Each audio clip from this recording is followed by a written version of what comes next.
1 তারিখ থেকে 9 তারিখ পর্যন্ত প্রতিদিন যাদের পক্ষে সম্ভব রোজা রাখবেন।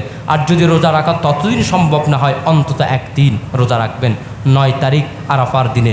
সেই দিনে অনেকে এখানে মানে একটা বিশৃঙ্খলা ছড়িয়ে দেয়, সে আরাফার ময়দানের 9 তারিখ আর এখানে 9 তারিখ এরা মনে করে যে এক। না বাবা, দুইটা এক জিনিস নয়।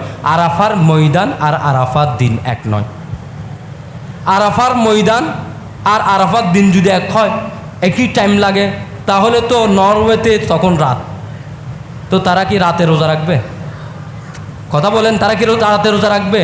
এজন্য ইয়ৌমুল আরাফা, এই যে আরাফার দিন, আরাফার দিন আর আরাফার ময়দান এক জিনিস নয়। আরাফায় অবস্থান করা আর আরাফায় দিনে অবস্থান করা দুইটা দুই জিনিস।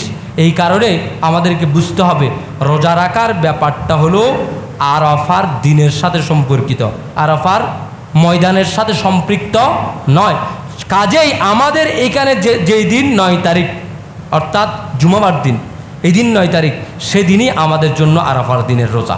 সে কোনো বিভ্রান্তির কোনো প্রয়োজন নেই, স্পষ্ট। যেভাবে আমরা এরকম হলে তো আরাফার দিন যদি ওই কি হয় ওইখানের অনুযায়ী বৃহস্পতিবার হয়, তাহলে কোরবানি কী বারে করতে হবে?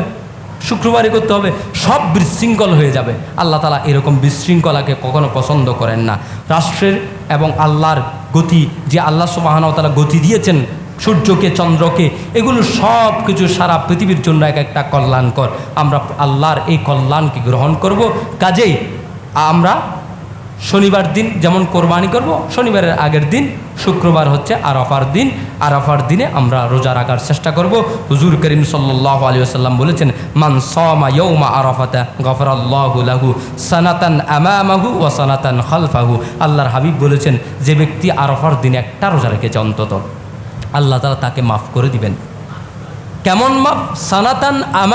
সানাতান আমামাহু ওয়া সানাতান খালফাহু।